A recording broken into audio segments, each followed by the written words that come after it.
What's going on, y'all? Nick here, and I'm with my brother. Let's go. This is James Eugene. Welcome to the Super Eugene Brothers. How's everybody doing? How you doing, Nick? I'm doing good, bro. I'm doing good. I'm very excited. It's been a while since we've been live, but I think this is going to be a good one because the topic of discussion is men who lust in the church or whoremongers. I'm sure Hmm. many people have heard this in some shape, fashion, or form within their church, tenure. So we're gonna actually break it down today. Like, what is a whoremonger in actuality? Um, let's see this video real quick from TikTok.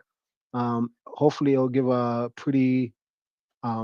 breakdown of how whoremongers is usually understood. Let's check this. Somebody say, no homemonger. Do your Bible say that? What's a homemonger? Somebody hoeing around. Y'all scared like y'all don't know what it is. It's a hoer. They hoeing around. Look at somebody say they hoeing around. That's a homemonger. They sleeping with everybody. Y'all ain't talking to me. He said, not one of them homongers, nobody hoeing around. Why the church get so quiet every time I say that? I can't understand. Saints quiet. Nobody hoeing around. Thank you, but I got an amen and a well on. Only the mother. What about the rest of y'all? Look at your neighbor and say, not one of them. Not one of them. All these folk that's saying all this stuff, not one of them. He Not said, one. no homemonger, unclean person, no covetous man, no one who is an idolater, have any inhabitants in the kingdom of Christ and of God. So look at somebody and say, you got to know who you're dealing with. Because he's putting these out here for identification. He's telling you, if you see this kind of behavior, you know what you're dealing with. Now, I don't know how we got to the place where we act like we don't have a good understanding. Years ago, we understood what homongering and lying and cheating and it was clear. Somehow, in this day, people act like they don't have a clue what you're talking about. No one has a clue because everybody's trying to have sex, right? Oh man. He said, let's read it together. 6, so y'all quieten it down again. I'm gonna have to go through this quick because y'all just is not cooperating tonight. What 6 say? Y'all know it ain't gonna do nothing but keep me here long.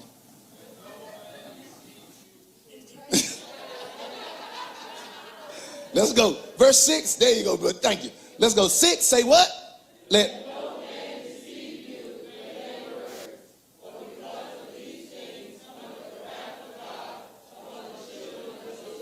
Look at here. Look at the next verse. This is important because this is where Asa was. Be what? Do it. Say what? How many know when you save, you're not supposed to be a partaker of any of those people you just mentioned? He gave you an identification mark. And when you see that, he said, don't be partakers of them. Stay away from them. How you save and you are in agreement. Y'all ain't saying that now. That's what's wrong with the church today, because we got sinners and the church is agreeing with sin. And I'm not talking about outside. I'm talking about in the building. Hmm. They are in agreement. They are partakers with them. Why? Because they condone them. You know where they're going and don't say nothing. You know what they're doing and don't say anything. Y'all sitting there.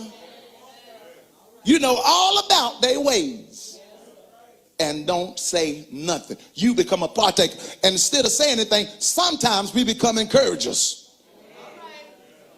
Some of y'all, some folk dropping folks off places. Going to the store, buying stuff for folk. Scratching off their lottery tickets. Y'all ain't gonna talk to me. I mean, he said, don't be a part. Wow, wow, wow.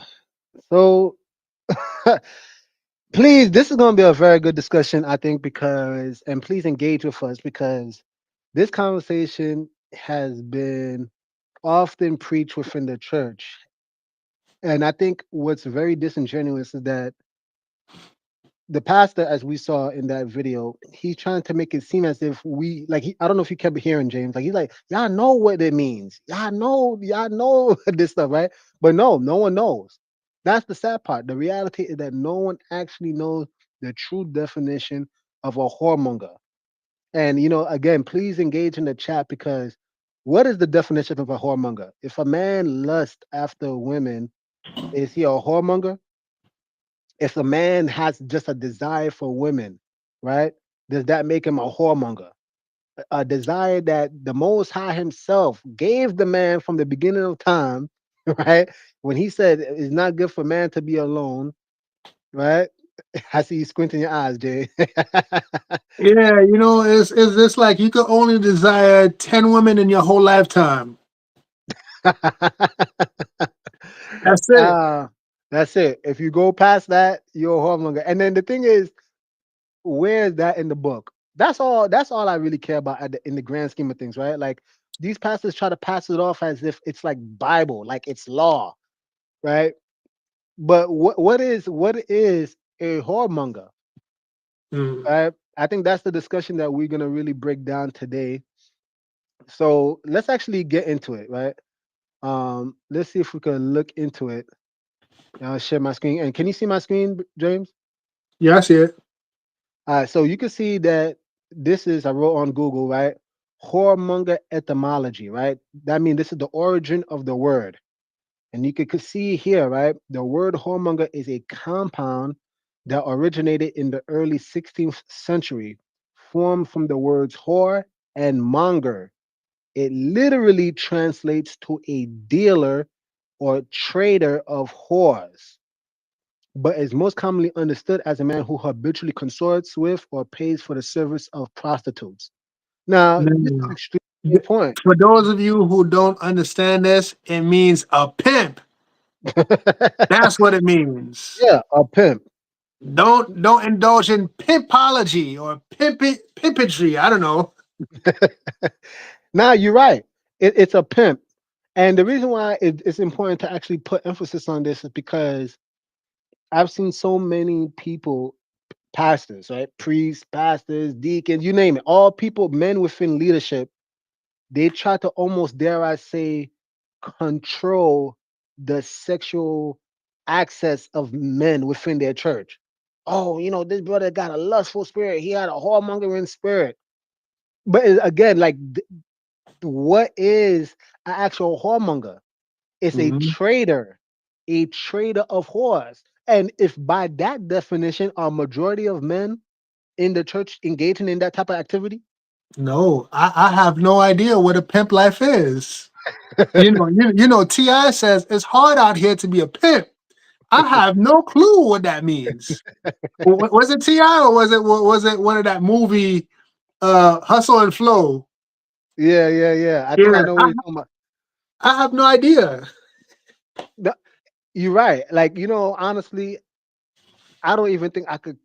Can I even count on my fingers how many times I've seen an actual pimp? Like an actual pimp, not talking about TV, right? Like an actual pimp. I don't. Very far in between. I've met one before. I've Okay. met one. His name was a pimp called Slipback.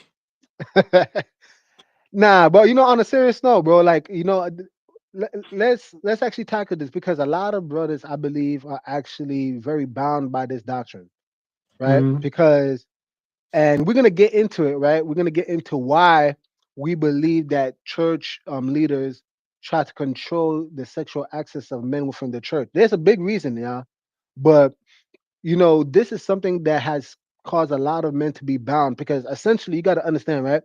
You have these men, they look up to their pastor, right? And we hear these stories all the time. Like the pastor is married, right? And so he's living the life. But you got people within the church, they desire to be married And if you go into another man to seek approval of who you can marry, that other man could say, "Nah, brother, you're not ready. You got to slow you down, right? You're a whoremonger. You got to stop that whoremonger spirit." And then they put these accusations on you, and just like, damn, I just had a desire for a woman. I just had a desire to get married. You get what I'm saying? So it's almost like they spiritually gaslight you to thinking that somehow if you have a desire, I mean, and we touched on that too, right? Like we there's a epidemic of men who are not even approaching women in the church no more because they don't want to come across thirsty, or they don't want to come across like they don't take the Most High seriously. You know what I mean? Yeah, I mean, what it is, a lot of pastors, they don't interpret the scripture properly, and they don't go above and beyond to actually explain these different words and these different ideas that's presented in the Bible. You know, me and you were speaking before, and this idea that you can't lust or you can't desire women. Let's just call it desire, because lust is considered a vice. But let's just call it desire for the sake of discussion. The idea that you can't desire women because it's a bad thing is when they misinterpret scriptures like Christ, when he mentions, if even if you look at a woman, oh man, you are adulterous. And little, men out there who are single, they're like, damn, Christ, what you mean? I can't get it. Like, May- so it's Maybe just like we have to read it in context. We have to read it in context. And before you go there, it right. is beneficial to understand when the Pharisees and the Jews and the people asked Christ a question, then he answered first within the context of the question. Yeah. You see, I Eh, believe I believe is this like, oh, Christ, if this woman, I forget who does this woman belong to or something like that. I forget the context of it. But if you go further up in Matthew 5, and you'll see the Well, context. well, if we read it, it was actually the Beatitudes, right? And so let's Yeah, actually go there, and you'll see that um Matthew. Can you see my screen by the way? yeah, I see it. Yeah, I see it. So Matthew 5:27, it states that ye have heard that it was said by them of old time, right? Thou shalt not Mhm. commit adultery. But I Yes, say unto you that whosoever looketh on a woman to lust after her have committed adultery with her already in his heart. yes. Right? And Now, mhm. go Now the ahead. thing is, we see in Matthew 5. I believe if you go to other gospels, it expounds more. But we have to break down what adultery is. We have Yeah, to. yeah, indeed. So like if we go to, let's share this tab instead. This is Leviticus 20. This is the very first, no, this is the second, I believe. The second time the word adultery is mentioned in the entirety of the Bible, but let's let the Bible define itself, right? Because it's saying Leviticus 20 verse 10, and the man that committeth adultery with another man's wife, even he that committeth adultery with his neighbor's wife, the Mhm, adulterer and the adulteress shall surely be put to death. And this is mhm, not the topic of discussion per se, but it's important as you said in context because think about it, bro. Uh, uh, uh, Adultery is determined by the status of the woman. If you desire a woman that is single, you have not committed adultery. Or else, if that was the case, who would ever get married? Right? yeah. It's about context. No, what Yeshua was saying, right? He was saying that if you even have a desire towards another man's wife, you already committed adultery in your heart. That's no different than David, Yeah. right? Like David was in his window looking at Bathsheba, right? And he was already lusting after her. So it's no wonder why it led to adultery. He already lusted in his heart after Uriah the Hittite's wife, right? Hmm. Hmm. Um, But what if people respond to you? Oh, it don't mention other people's wife. It mentions another woman. then this is where I think it goes to, like you said, context clues, right? Because Christ made it very clear he didn't do away with the law or the prophets. So you got to Mm-hmm. understand the the mission of Christ was never intended to somehow usurp authority of the prophets or somehow do away with the things that they have established. No, and it wouldn't make sense because he is the word, right? So why would he do away with his own words? It don't even make sense, right? I see Crazy Gardner in the house, by the way. She mentioned First Timothy 4 verse 2, and let's actually check this out. Let me see if I can share my screen. Um, First Timothy 4 verse 2, and you'll see. Yeah. Oh, there you go. There you go. Matter of fact, let's start at verse 1 so we can really get to it. Apostasy, right? So this is apostasy. Like these are people who are already, you know, um, I guess leaving the faith, and they're gonna spread these false doctrines. Listen to it. Now the Spirit speaketh expressly that in the latter times some shall depart from the faith, right? Giving heed to seducing spirits and and doctrines of devils, speaking lies and hypocrisy, having their conscience seared with a hot iron, forbidden to marry. That's key. I'm glad you brought this up, Crazy Gardeners. That's key. Forbidden to marry and commanding to abstain from meats which Yah have created to be received with thanksgiving of them which believe and know the truth.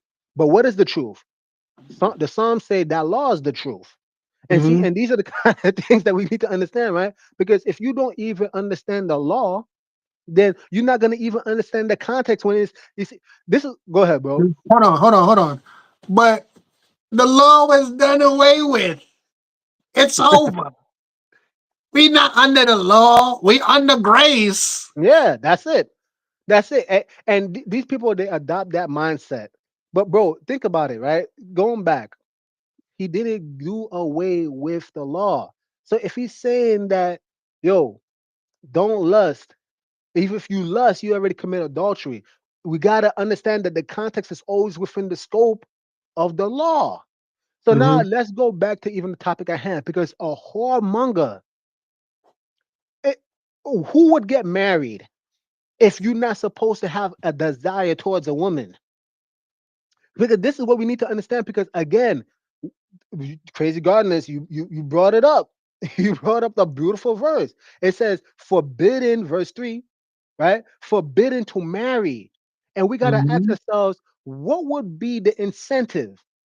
And we're going to break it down. What would be the incentive for church leaders, pastors, deacons, elders, you name it, to could try to somehow forbid men to marry? You see, because when they teach these doctrines that, oh man, brother, you just by you even looking at another woman, you have a whoremongering spirit. These brothers are not pimps.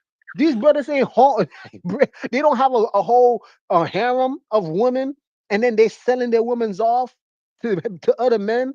That's what Yeah, a that's whoremonger is. Go ahead, bro. yeah, that's no. What you said is very key because we have to put this in context. Like it's virtually impossible in this day and age, especially when we don't have arranged marriages. Especially today when we don't have arranged marriages, is virtually impossible not to desire. If you're a single man looking to get married, it's impossible not to have desires. It's impossible. Matter of fact, desire is the key to getting anything that you want. Whether you want a job, whether you want money, whether you want a car, you need a desire because literally desire is will. That's what it is. You will, your volition.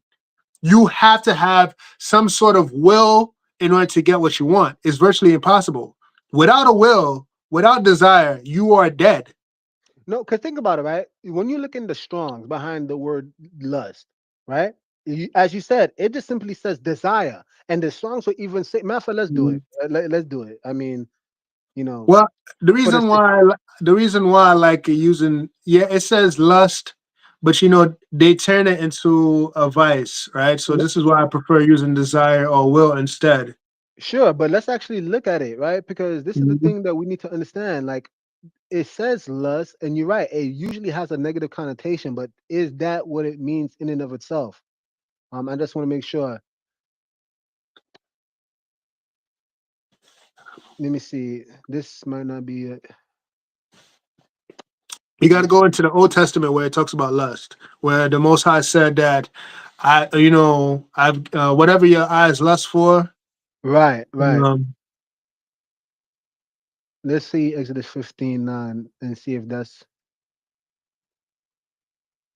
my last. Is it this one?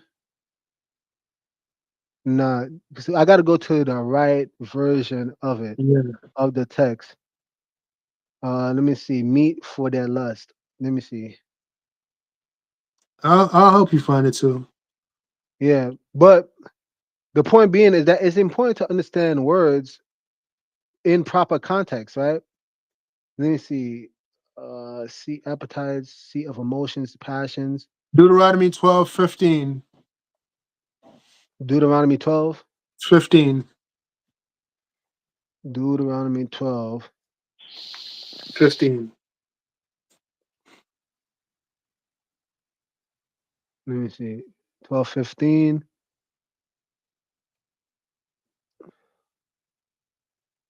A lust of after. Yeah, I think that might be it. Yeah, exactly. Yep. Thank you, bro. So if you guys could see my screen carefully, it says desire. You see, That's all it notice it means. says desire, lust, Lust, will, will. not necessarily evil.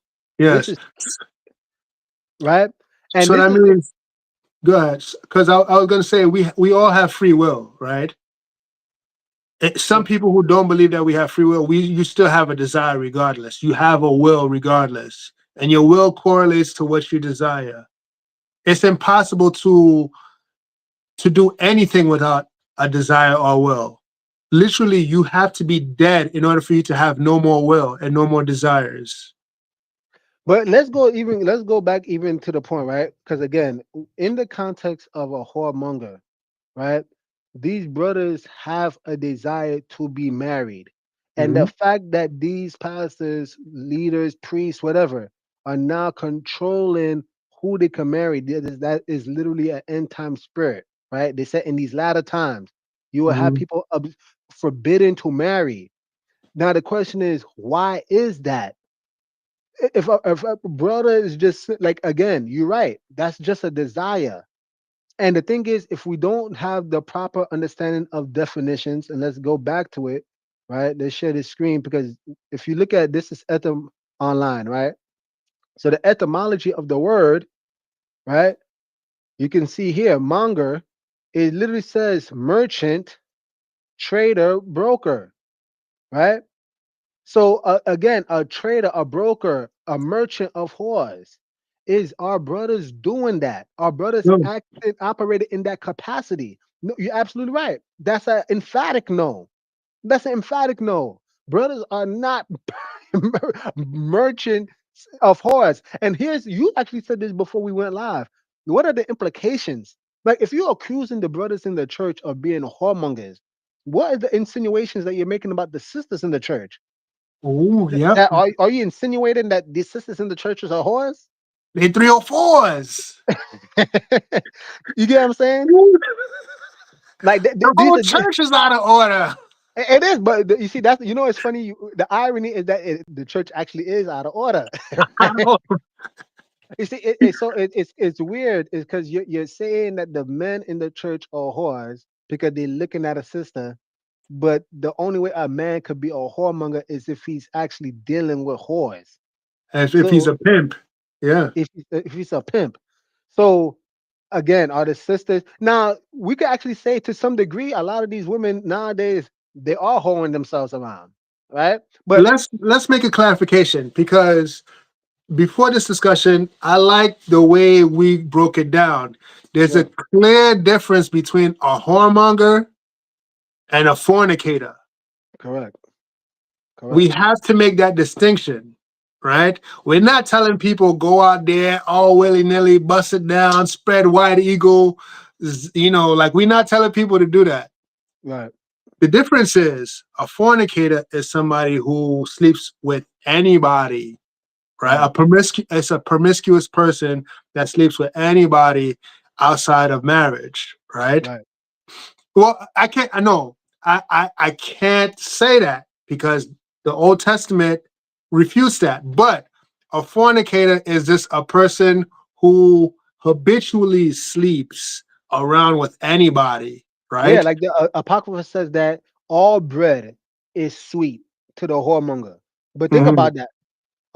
That means the soggy bread, the moldy bread. Like it doesn't matter. Like if it has legs, they're gonna smash, right?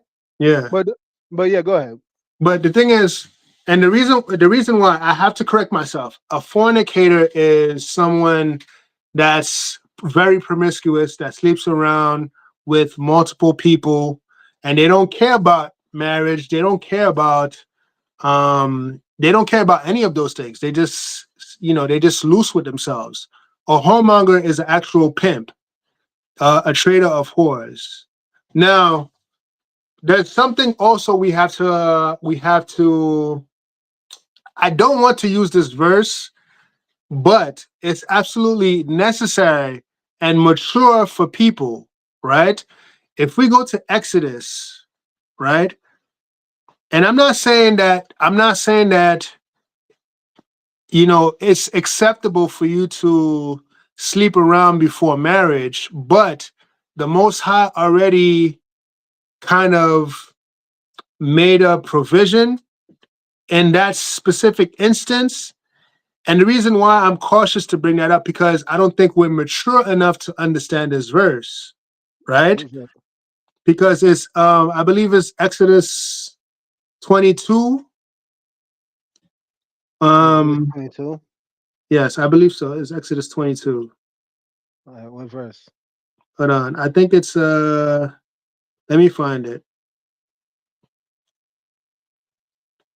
Exodus 22.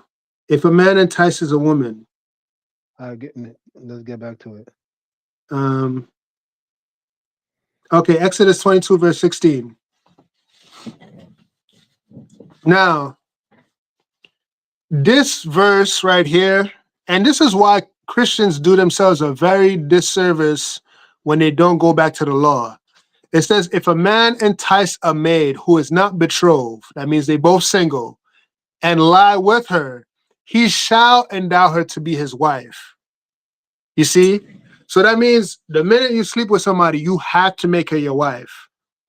This following verse is very important, it's very key. It says, if the father utterly refuse to give her unto him, he shall pay money according to the diary of virgins.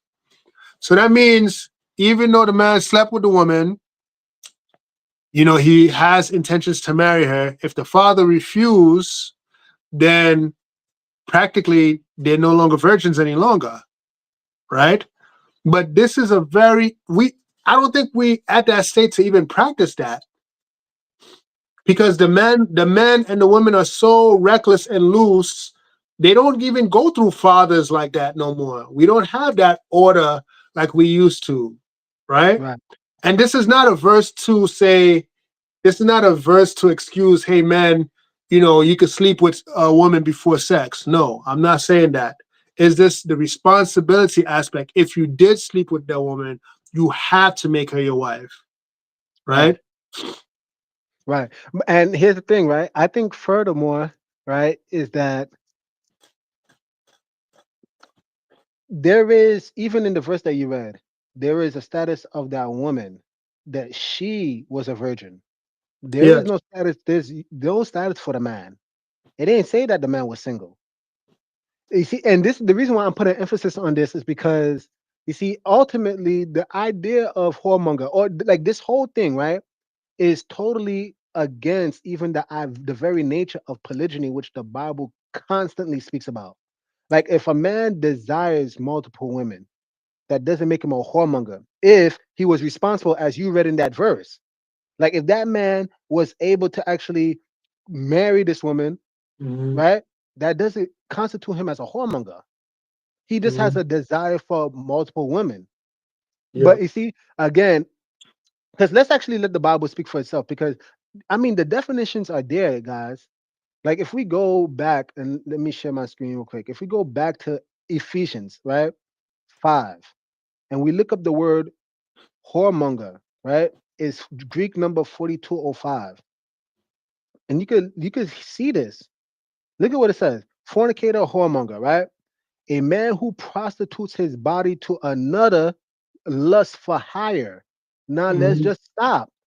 Because if that's the case, is that what the men are doing? Are the men in the church prostituting themselves?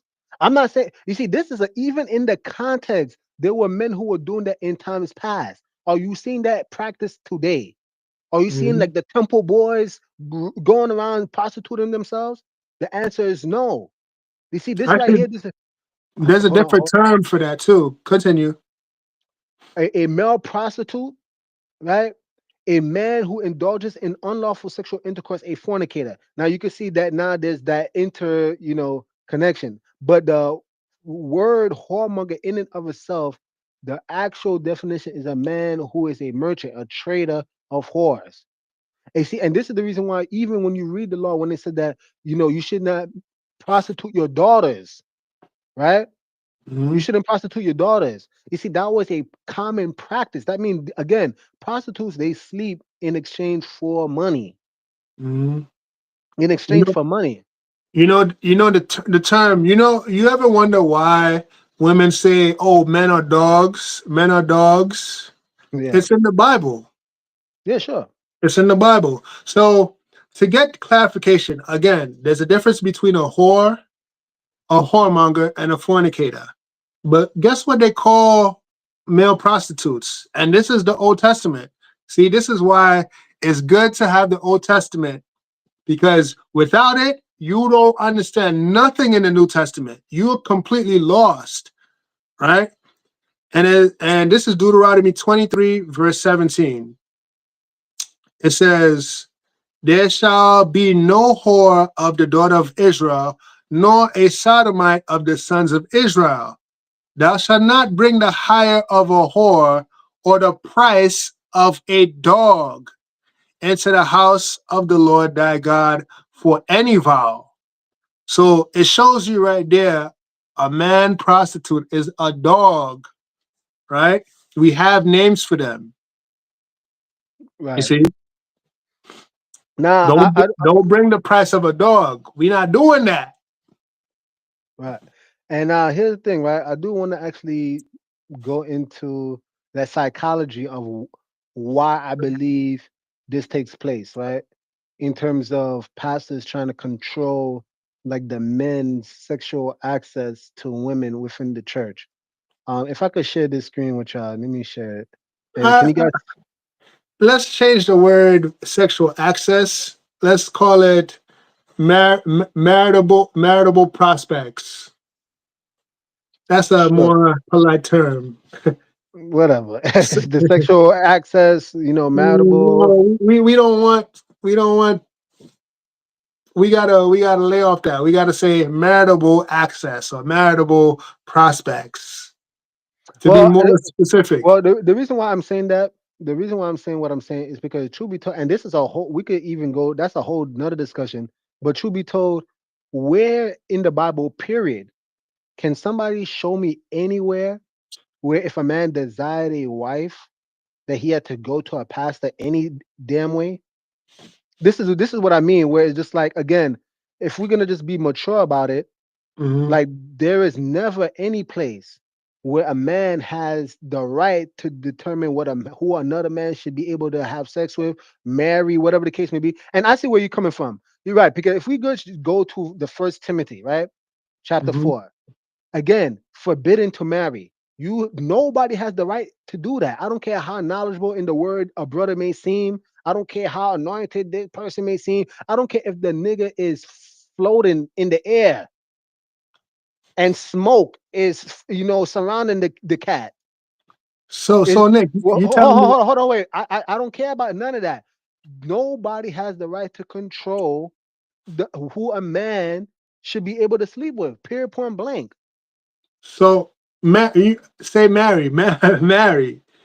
We want righteous men to get married. But you telling me these pastors are cock blocking? That's exactly what it is. And They we're see gonna beating? That's crazy. But and we're gonna get into it, right? Because I was looking up this right here, right? This is Chat GPT, y'all. I mean, these tools are literally right before us, but let's actually read it together. It says, "Why would a pastor?" This is what I wrote, right? Why would a pastor try to limit or control marriages within the congregation, especially towards male congregants? All right, y'all, and you will be so fascinated what was actually said by Chat GPT, right? Here, let me make sure you guys can read it, y'all. And before I go any further, please, y'all, if you guys are enjoying the discussion so far, please please like and subscribe. All right, you guys, it does help the channel a lot. And I hope you guys are being edified with this discussion right here. All right, but let's actually get back to it. Look at what it says, yeah. Here's the straight, no fluff breakdown of why some pastors try to limit, discourage, or control who men in their congregation marry, especially men. Check this out. Number one, power and influence. A marriage changes a man's priorities. A committed man listens less to the pastor, spends less on the church, and becomes harder to influence. Some pastors, not all, prefer male members to remain dependent and loyal. Now let's stop. They said a committed man listens less to the pastor, spends less on the church. This is very big. Before we dive any further, you see, naturally, when a man marries a woman, he has more responsibilities. He can't give which is not money anyway, but he can't be giving his tithes all the time, right? Because what? He got a wife now. And let's go even further. A wife, you have sex with your wife, you're gonna have children. Your money goes to your children. Like you don't have all this money readily available. I could be I could go even blunt, bro. But if anybody knows my testimony, I was part of a religious cult at one time, and they really tried. You talking about cock block, bro? The pastor, every brother that desired to get married, nobody was ready. That brother's never ready. This dude had a perfectly good job. This dude had all his finances together. Brother, you ain't ready. Mind you, this dude, the pastor, had one, two, three, four, five wives. But every other brother underneath him, you ain't ready, brother. Slow down. You a whoremonger. Yeah, it's crazy. Hey, I like what those Hebrew Israelites on the streets. They be talking, yo, if you paying tithes, you a sucker. I like that. I like that. Cause no, seriously, we all was there at one time, Yeah. but ties is food. It was never money. So this is why it would make sense that these men who are married be like, yo, I don't wanna go to church no more. I need to pay my bills. I gotta pay my the school for my children, the food. I gotta pay these expenses for my family. So no wonder they don't want to come to church no more. They don't want to be Fact. suckers. Number two, financial control. Marriages often mean less money donated, more financial independence, more questioning of the church's demands. Ooh, more questioning of Clock the church it. demands. Clock Oh it. man, hey, more. You see, what's so funny, bro? And now again, this stuff is very. I hope this is delivering some people, yeah, like really removing the shackles off the minds, because that is a fact. A married man, if you asking a married man, to give some money, he's gonna be like, "What for? What do you need it for?" Because he's gonna be Mhm. like, "What are you using the money for that I can't use this money for my wife or my children or to Yeah. elevate my home?" You Hey, get what I'm hey, Nick, saying? Nick, I'm Pastor James. I need your money so I could get a private jet. What you That's mean? brother. You need some deliverance. How dare you ask me questions about that? You know what I'm saying? You're right, bro. And that's what this is the spiritual gaslighting that takes place because again, this man has a desire. From the very beginning, Genesis 1, right? It says that be fruitful, right? And multiply. It said that you need to what? They said that you're gonna have to subdue, right? Replenish the earth and have dominion. Yep. How are you going to have dominion? How are you going to have some level of authority within the realm of your influence if all your money is always leaving your hands? We already know Proverbs. The Solomon. He said, "Money answers all things." Yep. But your money can't answer a damn thing because you can't hold on to your money. Your car breaks down. You can't answer that. You can't answer that problem. You get what I'm Yep. saying? Your You know, you baby. get, Your Go ahead. No, your yeah, you baby know, is go ahead. You cooking. your You cooking. Keep your cooking, bro. your baby is crying. You can't answer the problem for that. Bro, what was that girl that did the experiment? I think you were telling me about it. Like the baby was crying Oh and like yes, yeah, the go ahead. girl. So this girl was going around calling these different churches, right? And she was pretending that she has a baby, and practically the churches was like this, like dismissing her. They was just like, "Oh, you got a baby? Oh, no, we can't help you." It was just like, "Oh man, you got to become a member of our church for us to even help you." Yep. Only the black, the Muslims, and the Latinos was answering her. Only those churches was answering her. But we digress. The thing Yeah, is, the thing is, it makes no sense for you to be working and you give your pastor 10% or your rent money, and then for you to be praying, God, I can't pay my rent. Makes no sense. God already gave you the means to pay your rent, but your bum ass, your dumb ass, your broke ass is giving the money to the pastor. Like you Stop gotta. giving your money to the churches. They ain't no good. They ain't no good. They ain't all of these pastors. They want to live that high life. They want the limousine. They want to be whoremongers in the spiritual sense, right? Because they want all these women flocking to Ooh, them. That's what they want. That's what they want. whoremongers in the spiritual. Yo, that's deep. That's deep. You're right, bro. The pastors are actually operating as whoremongers because they pimping out all the women in the church. They keeping Yeah. these women single. Nobody is meeting the criteria for these women. The women are giving the pastors the money. That's Oh pimpology. That my gosh. that is true pimpology at its finest. At its finest. And then now here's the thing. You know what's so bro? You hit it. I'm so happy you hit it.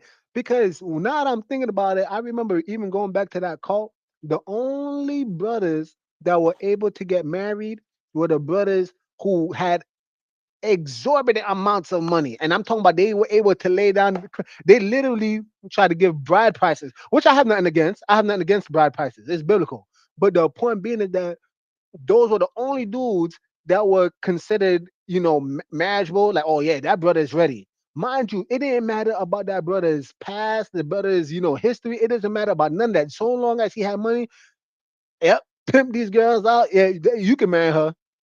You know Yeah. what I'm saying? But Yeah. is that not what it is? That's pimping, right? I'm gonna, brother. You not ready unless you have some money. But the brother don't got is not filled with the Holy Spirit. The brother has no spiritual discernment. The brother, it's crazy. But like you said, we digress. Let's get back on track. So a single man who, I'm sorry, a single man with no wife or kids is easier to what? Recruit for service, emotionally lean on, get financial support from. Some pastors see marriages as a distraction. Do you see that, y'all? They view that as, let me see if I could even go a little bit bigger. They see marriages as a distraction that reduces tithes and offerings.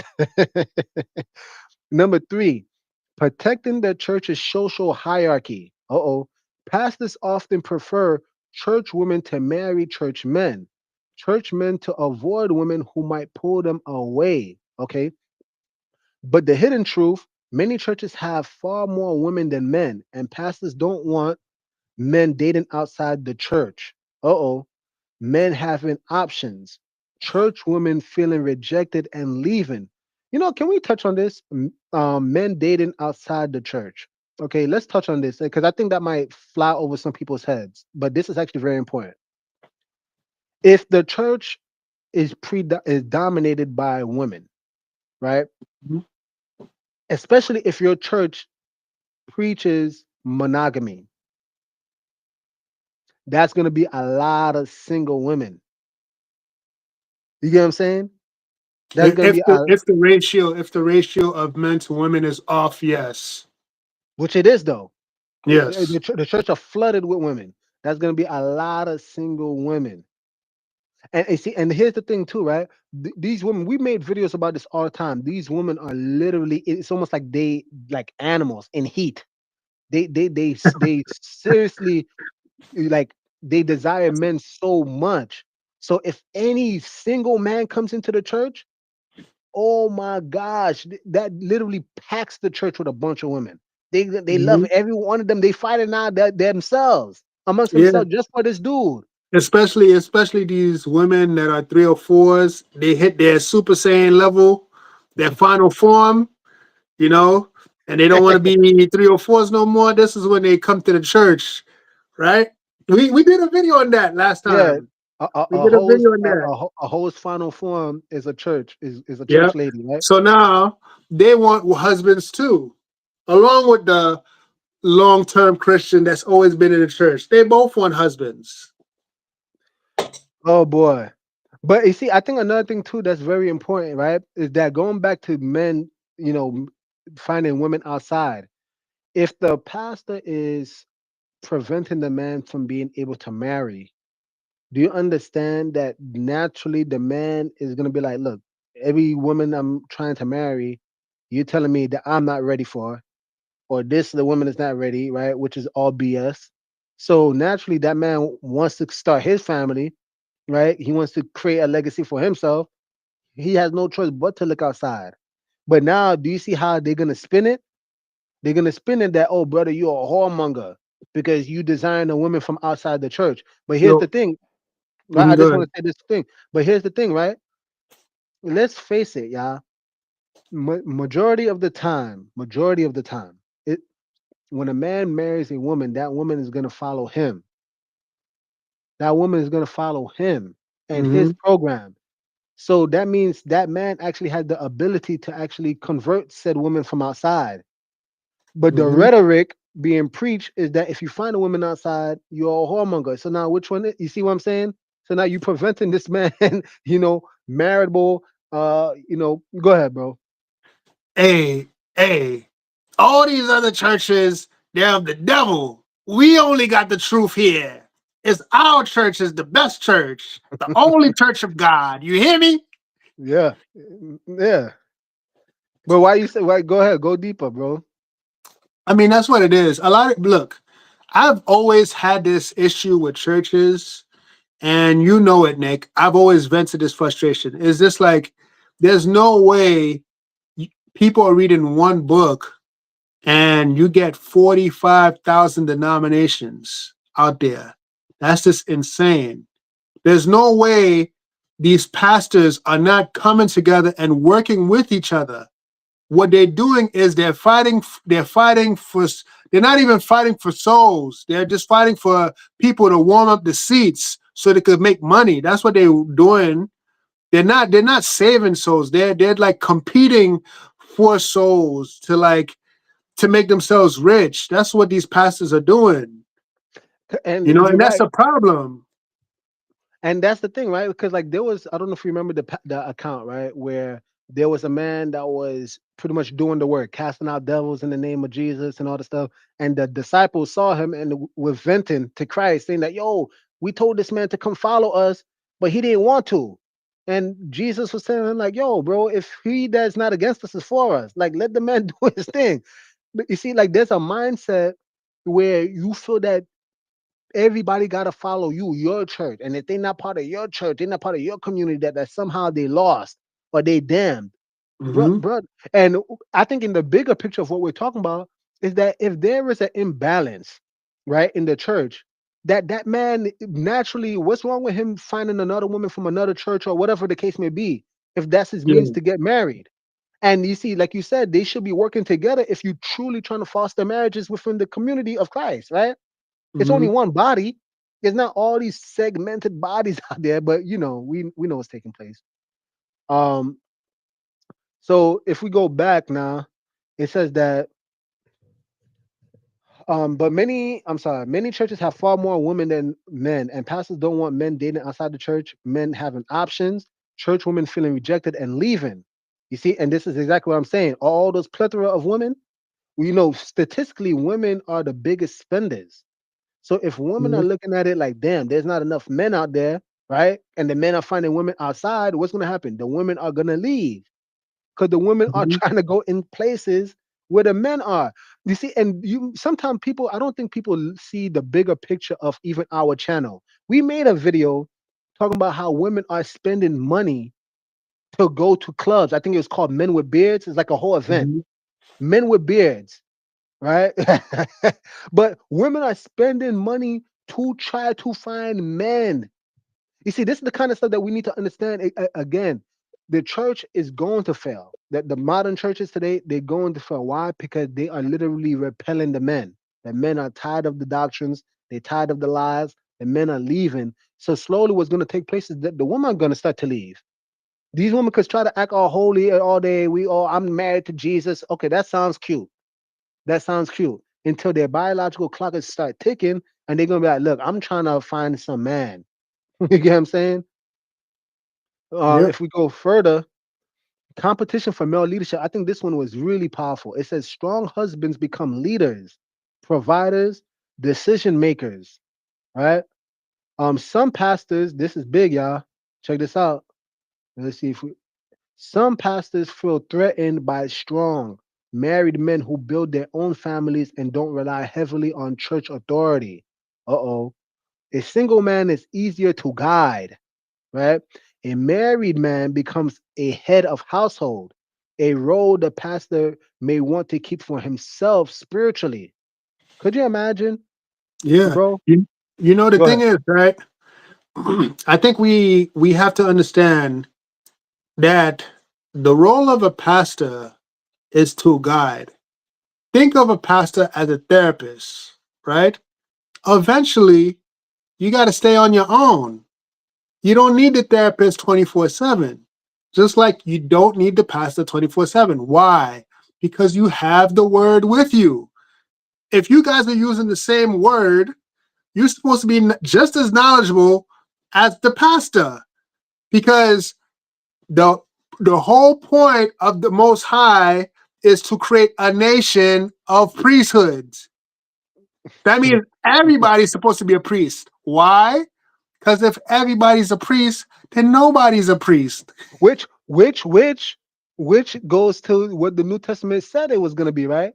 That no man would have to go to their neighbor and say, "Here's the Lord." That's the new Yes, covenant. The the new new covenant. covenant. Yeah, Because the laws is already written in your heart. there you go. Here's the thing. Here's the thing. Here's the thing. And here's the summary of the whole Bible. The law is only given to people who are lawless. Once you understand the law, you just internalize it. You don't need a prophet any longer. Matter of fact, I'm gonna go as far as to say the prophet is only necessary when the people have gone astray. That's the only time a prophet is needed. Which is why Hebrews 1, I love that verse. Yah, God, in sundry times has spoken, in times past, has spoken by the mouth of the prophets, but in these last days has spoken to us through his son Jesus. That means you don't need no pastor, you don't need a prophet, like you said, bro. Because if the law was internalized, that means no one is walking in error, right? Facts. So they Facts. won't need a prophet to be like, "Hey, oh Israel, you repent because of." Exactly. And that's the thing. That's the thing. This is very easy.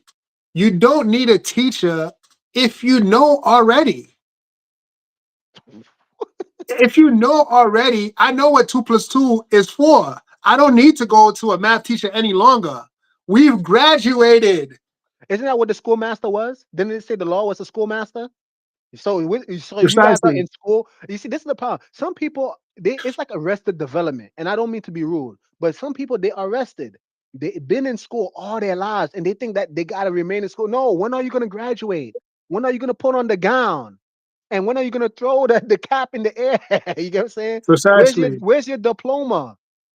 Move, Precisely. get up out of here. You know that back in the day, does anybody know what super senior was? We used to frown on that. Yeah. When you have the dude that hasn't graduated, he's still in, in school. Like Yo, nigga. The dude is 17 years old with a beard like me. You're like, dang, what you been doing? Deep ass voice. Yo, can you help me with this? Can you help me with this math problem? And you got dudes 14 years old looking at this dude like, yo, nigga, it's embarrassing. You need to Yeah. graduate, y'all. When you That got get the thing is, they still want the milk. They don't want strong meat. They don't want strong meat. This is why they keep going to church over and over and over because they haven't grasped the lesson. The laws, and this is how you could tell the laws has not been internalized in them. They still trying to commit adultery. can I go They're still trying to murder people. That's what. That's the wickedness in people's hearts. That's the problem. They still go, trying to covet their neighbor's goods and covet their neighbor's wives. So this is why the Most High have to keep sending these prophets over and over again because people are keep making mistakes. going back to even the whole idea of men, the married men, they don't need the pastors, right? Because usually they end up being the priest of their own home. You got to actually understand this, y'all. Everybody's house runs differently. We all adults here, right? I may want my wife to wear something, to do something, to speak a certain way in ways that you, James, don't, right? Rex. And the problem is when you have a pastor, he's his own man and he governs his house his own way. So he's gonna preach a certain way based off of how his house runs. Ain't Mm-hmm. no man with real authority in his home gonna sit up under another man telling him what he can and cannot do in his house. Mm-hmm. So naturally, this is the reason why a real man is going to be like, nah, bro. Or at least he's gonna be instructing his wife on the side, nah, this is not what we're doing over here. You know what I'm saying? That's Mm-hmm. gonna happen naturally. Yep. And this is what the pastors don't like. This is the reason why they usually like single individuals. Because you're gonna keep learning from my house. Mhm. And the thing is, these pastors, they don't want these men to be independent. They want them to keep depending on them all the time to get their fix every single Sunday, like drug addicts. That's That's what it it. is. You see, like if you see if the people actually understood the formula of the Bible, if they actually paid attention to it, like the patterns, right? What we're saying is 100% biblical. Like, whenever the people are in trouble, that's when the prophet came. When there was no trouble, there was no prophets there. It was just smooth sailing. Right. So going back, right? Number five, avoiding drama they can't control. Pastors prefer relationships they can approve, supervise, influence. If a man dates or marries a woman the pastor can't influence, the pastor loses control over counseling, households, lifestyle choices, church participation. Some pastors want every relationship under their authority. This is so true. Yeah. It's so crazy. It's almost like, damn, man, there's two men in the house. There's two Mhm. husbands in the house. That is not gonna work. Six, Say that again. There's two husbands in the house, two husbands in right? the house. Yeah. It's it's Mm. a, it's a it's a it's like a two-headed dog. Matter of fact, this is for the same exact reason. This is the reason why a lot of these marriages, legal marriages, not lawful, there's a difference between lawful marriages and legal marriages, right? The Bible talks about lawful marriages. Legal marriages, when you have all these, marriage certificates, and I'm not against it, but what you're essentially doing, the government is a third party in your house. This is the reason why you have a divorce. They determine where the assets go and all this stuff. You lost your control, man. Hey, but Hmm. hey, whatever. Unless if you have something set in place like a trust or some type of whatever. But that's a discussion for another day. Number six, pastors using fear to maintain order. A few churches push narratives like she's unequally yoked. She'll lead you away from God. You must consult your pastor before choosing a spouse. You see, these warnings sound spiritual, but are often control tactics, especially when aimed at men. You see, this is important, bro. You don't even understand how many times, just like I said earlier in the live, there was so many times brothers would ask these leaders, "Oh, can I marry this woman? Can I marry this woman? Oh, she's not ready, brother. She's not ready." Damn, when is she gonna ever be ready? And here's the thing: which one of us are ready? Which matter of fact, for those of us who's in marriages right now, can y'all please speak up? Which one of us was ready to get married? No, you learn as you go. You learn as you go. Mhm. You're gonna, because if you were ready, that means you should have never had no drama. There should be no need for counseling. There should be no mistakes done. No, that's bullshit. None of us are ready. You could be ready from the a simple standpoint, like meaning that you have your finances in order, but you learn as you grow. And that's not means diminishing maybe the therapy that some women need to go through. So there is some form of preparation. Maybe she needs to learn how to cook or learn how to clean. There's some form of preparation. But to keep this woman in this eternal state of limbo where she's Mhm. never ready, that's the whole point of you, man. You're supposed to be pouring into that woman. She don't need to Yeah. be this 100% this perfect saint before she get married. No, that's a lie, right? Let's go. You have Number seven, some pastors don't want men to leave the church. Many men leave the church after marriage or start attending less. Pastors know this, so they try to delay marriage. Whoo! Discourage Yeah. marriage outside the church. Push men to wait for God's timing, which really means the pastor's approval. Yeah. Bro, James, this is a fact. This is an absolute fact. And if anybody knows me and knows my testimony, this is a fact. That cult I talked about, right? I remember Mhm. one time, um, I was trying to wait on the Most High before I got married, right? And I think this was like year number two that I was with my wife. My wife that I'm married with, by the way. I'm Mhm. married to her right now. A successful marriage. But Yeah. anyway, at the time, it was 2 years in, and a lot of the other members were just like, "Man, Nick, what are you waiting for?" Da, da, da. Nigga, I'm waiting for the Most High. The pastor had the nerve to ask me, because my direct leader, I guess, was probably talking to the pastor. So the pastor tried to, I guess, use the authority of the pulpit, and he just like in front of everybody, the whole congregation, "Hey, Nick, when are you gonna get married?" So I pointed up, on top, meaning insinuating that I'm waiting on the Most High. Mhm. You said that, "Oh, you waiting for me, huh?" Literally, this is what this man said, and this is recorded, y'all. This is recorded live. And no, I said, "No, I'm waiting." You know what I mean? Because I'm not waiting for another man to tell me when I should marry this woman. I know what I'm looking for. You know You what I'm know, saying? the thing is, right? It's just like there's a timing for everything.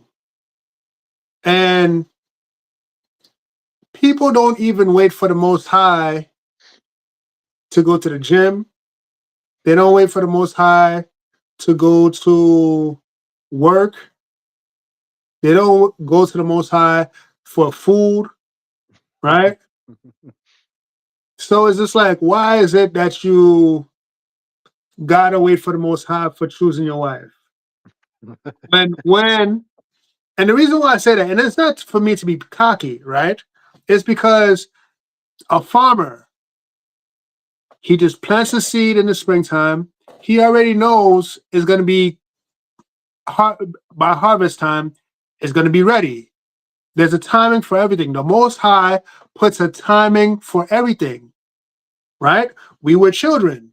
We're going to be adults. There's a timing for everything. So when a woman and a man becomes marriageable age, that's the time. That's the time. The Most High does everything already.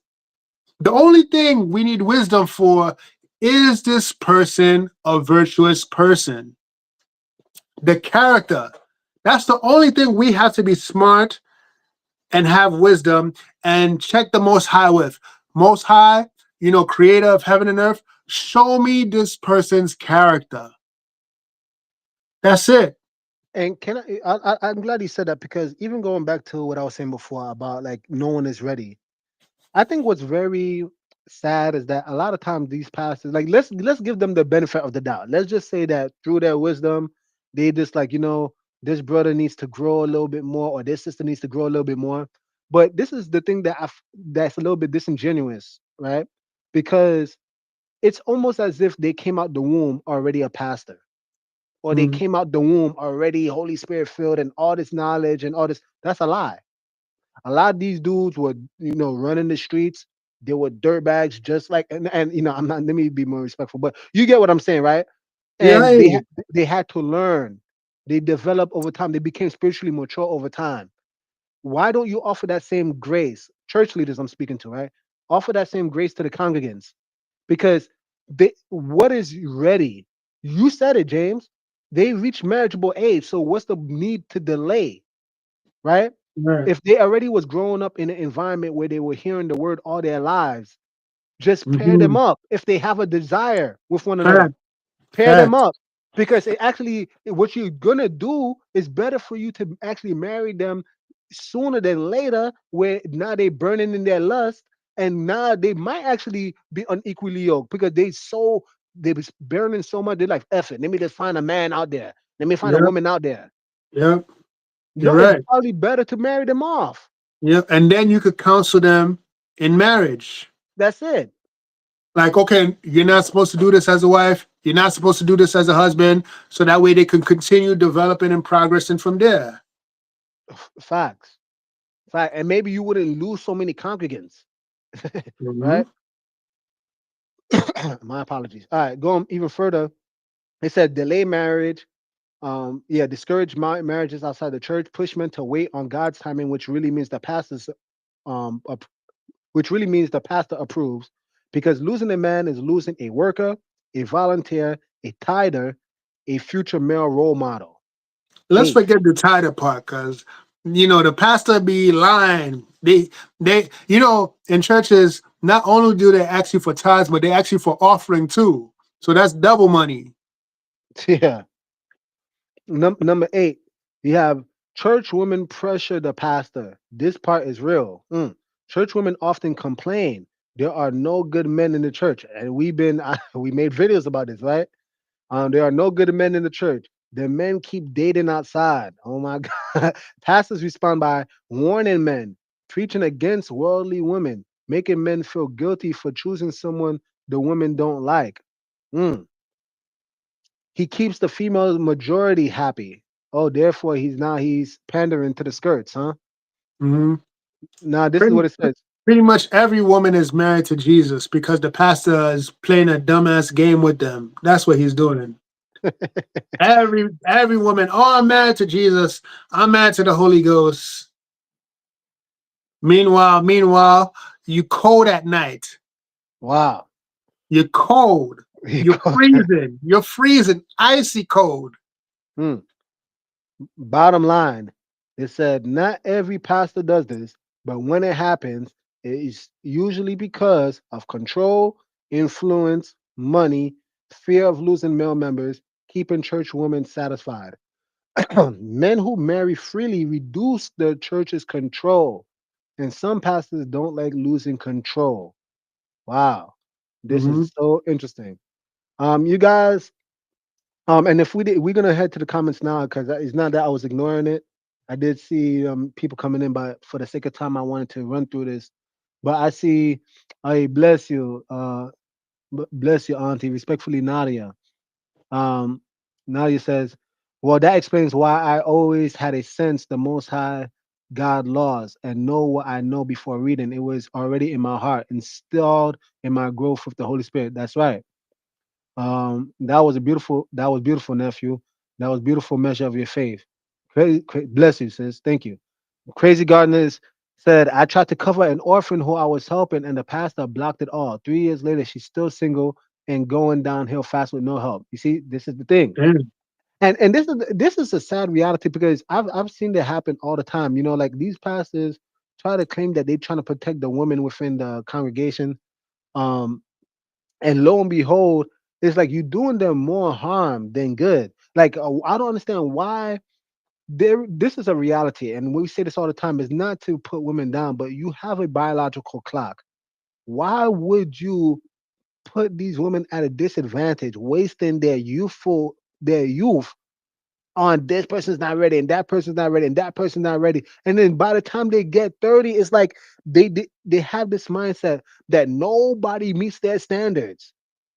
And it's the reality is that no, you've been indoctrinated by bad doctrine, and now, it, it, unfortunately, you probably reached an age, especially because they usually say when you're 30 and above, you kind of solidified in your ways. It's gonna be very hard to shape and mold an individual like that. A lot of these women Mhm. that start getting older, they actually are no longer even desirable to men, which again it goes to why a lot of these men are going elsewhere to find women. They you see Mhm. a lot of men would like to go to the church to find women because they want a virtuous woman, as you mentioned, James. But Mhm. these women, unfortunately, are they virtuous? N- Yo, to all the pastors out there who's watching our videos, if you come across our videos, look, after church service, all you have to do is hold an event where the single men and the single women can actually talk to each other. That's it. And let nature take its course. You're gonna find people that naturally click with each other. And if they desire to get married, don't cock block them. Let them get married, right? Either that or these men are just gonna try to find virtuous women on their own, period. And they're just gonna lead themselves. I see. I see, Danny. Shalom to you, my brother. Shalom to you, bro. And here's the thing, right?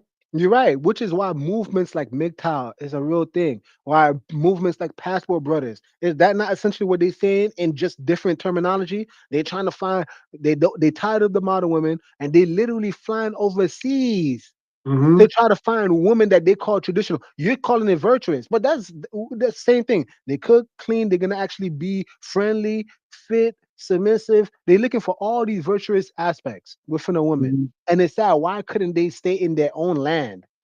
I'm not knocking them. If you want to do that, that's fine. But you telling me that you have to spend thousands of dollars to fly overseas to find a woman? You can't find it in your own soil? The problem is our own soil is corrupted because these people are lawless. You know how many Christians out there that actually keep spousing the law is done away with? The law is gone away with. And had they stick to the law, they wouldn't be confused between a whoremonger and a fornicator. They wouldn't be confused with all this stipulations. Like, like, And here's the thing, right? Like, if a man, this is what I did, and I don't want to make it too big on like polygyny, but this is why it's totally against the Bible. Because what say if you of David? What say if you of Abraham, of Jacob, all these polygynous relationships? Like, were they whoremongering because they had desires, and they didn't even have a desire for one woman; they had desires for multiple women. So you now know, what's this is what Christians like to say. You know, this is one of their favorite terms. Oh, the dispensation of time. The it was back then? dispensation of time. You know, the Most High allowed this, but now He doesn't allow it any longer. Nonsense. Jesus Permission, done married 5 virgins. The Son of Man married 5 virgins. permissive will versus this man. It's just like stop it, man. Like these terms that don't even exist in the Bible. But you're right. He married five virgins, and in the ideal sense, think about it. If He they would were have all married prepared, 10. he would have married 10. He would have married 10. The Son of Man would have married 10. he's And still finna. He's still this gonna this marry more than five. I mean, he's. It's so funny. They said 144,000, and then there was a multitude, innumerable. He's marrying a whole bunch of people, but people still have it in them. this is what I like. This is one of my favorite. Oh, if a man is a deacon or a pastor, let him be married to one wife. Nigga, I'm not a bishop. I'm not a deacon. But and what's the implications of that? So you're telling me if you're in leadership, you can only marry one person, but people underneath leadership can marry more than one person. So how would that man, that leader, be able to even counsel on polygynous relationships then? Because he has no experience of Facts, facts, he's facts. only limited to one. What it is, what they're trying to say is that if you're gonna be this leader, at least be married. Correct. That's what That's it what means. one At means. least be married, so you have some sort of understanding how marriage works, so you can that, so you can guide people, That's it. because most people won't even realize and go to their Bible and go read a holaba and a hola. What was, I keep forgetting A the other, hola and a holaba. Yep, yep, a you're right. hola and a holaba. Yeah, there we Which go. were they Most were people sisters, won't correct? even. They were sisters, Two right? sisters. Two Whoa, two sisters. sisters. And you know what's amazing? The Most High. Why? You see, this is what I never understood. If he's so righteous, if he's so pure, if he said, I'm holy, meaning set apart, why would he even try to create an analogy that is sinful and relate that to himself? He would marry two sisters. What would be the purpose of that? Thinking people, thinking people, please. Why would he even dare, out of all the analogies he could have used, he's going to marry two sisters and it's sinful? Samaria and Judah. That's what Samaria it and was. Judah. That's what it was. And you know what's so funny? Do you know the Most High orchestrated that? Think about it. Because Solomon sinned, he said, I'm going to rent the kingdom. So he's the one that caused Rehoboam. He caused Rehoboam to tax the people so that the people could rebel and rent the kingdom. The Most High orchestrated that so he could turn them into two. This is what I'm saying. The Most High is, you do, why would let's go back to Leah and Rachel. He purposely shut the womb of Rachel, so Rachel was forced to give her handmaid. He's forcing polygyny on these people. He's forcing. It didn't say Well, that no, no, no, doesn't no, say, no, no, no, no. doesn't say that. It does say that. It does say that. He said he shut the womb. And think about it. To prove it, I want to show you something. To prove it, Leah was fertile. Rachel was barren, but it said he shut her womb. So I now when she was able to have children, right? No, I'm sorry. He gives her, Rachel gives her handmaid. All of a sudden, he opens up the womb of Rachel, and Was now it Bilhah or Zilpah? I keep I mixing don't them. remember which It's one one of belongs them. to it. Is Bilhah and Zilpah? I know that. I know that. But the point being is that he shuts Leah's womb, right? No, And Rachel, then Rachel, Rachel, no, no, no, Rachel. no, no, no. Afterward, he shuts Leah's womb and opens it up again. That's what I'm saying. He's forcing polygyny. He's for if we want I to go gotta read there, it. I gotta read that again. But I know he done dropped four children on Leah, another two on Rachel, and I think Zilpah and Bilhah had like another yeah, three bro. each. You know what it is, bro. And this is the thing, right? Again, it. And what about David? He said, "If you wanted more, I would have given it to You know you." what's funny? Do you before he in that same verse? You know he actually said, "I gave you your master's wives." Yep, He yep. gave him his master's wife. So when Saul died, he gave David. Oh my goodness, this is the kind of stuff that is taboo. People don't want to hear about this version He of said, the Most High. this man had one lamb, and you took it. That's If it. you wanted more, I would have given it to you, David. Yo, this is the version. I'm telling you, this is the version of the Most High people don't want to talk about. But you see, here's the thing: we're not pastors, so this is why we able to talk about this stuff freely because we're not trying to cock block y'all. We're not marry who y'all. It don't matter. You see, I don't feel threatened by you brothers marrying sisters. Why? I'm not threatened by that. Is there a shortage here? But no, you know why? You know why? Because my livelihood is not dependent on your ties. My Hmm. lively. You see, this is the problem when a lot of the men of y'all, the true men of y'all back in the day, a lot of Hmm. them had occupations. They wasn't solely living off the people. The pastors today, they damn near Levites. I mean, you got to sustain their whole entire livelihood. Even though the Levitical priesthood is done, but these guys, their whole livelihood must be sustained by the Yeah, people. Hey, you got to bring in the tithes. You got to bring in those tithes. that's true. They operating as Levites, like fake priests, right? That's true. They don't make no real sacrifices. They're not going into the altar. They're not doing any of those things. They're not even sons of Aaron. They're not such. They're not Oh, even sons of Aaron. or at least we can't track it. Or at least we can't track it. Yeah, we don't know. We don't know. Maybe one out of 100 is. a true son of Aaron. Maybe one out of 100. Yeah. Maybe it was Creflo Dollar. Maybe Creflo Dollar was that one, right? But it's so crazy. Look, you guys, this is the thing, right? To land the plane, stop being literally raped spiritually by these clowns. They literally No raping you. Vaseline. No Vaseline. It's sad. I know it's funny, but it's sad. Like these dudes are literally raping y'all through spiritual gaslighting, making you think that you are a whoremonger, that you are somehow unbecoming and unfit to cover a woman when your finances been matter of fact, some of y'all finances are better than the pastors. You're not asking people for tithes, and Mm, you got a roof over your head, you paying your light bill.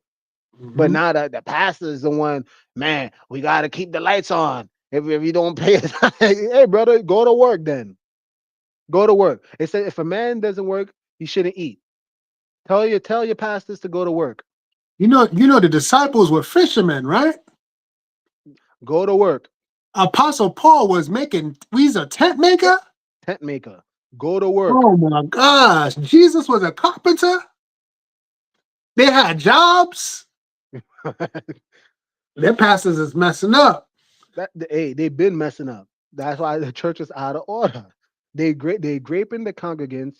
They literally extorting their members for money. Hey, they got shot in spiritual headlocks. It's sad. It's sad.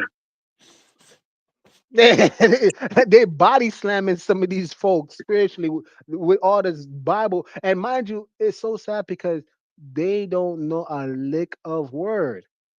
You look at guys, go read your Bibles for yourselves. I guarantee you, a lot. If you really want to come to the truth, dedicate a whole year. Read the Bible for yourselves.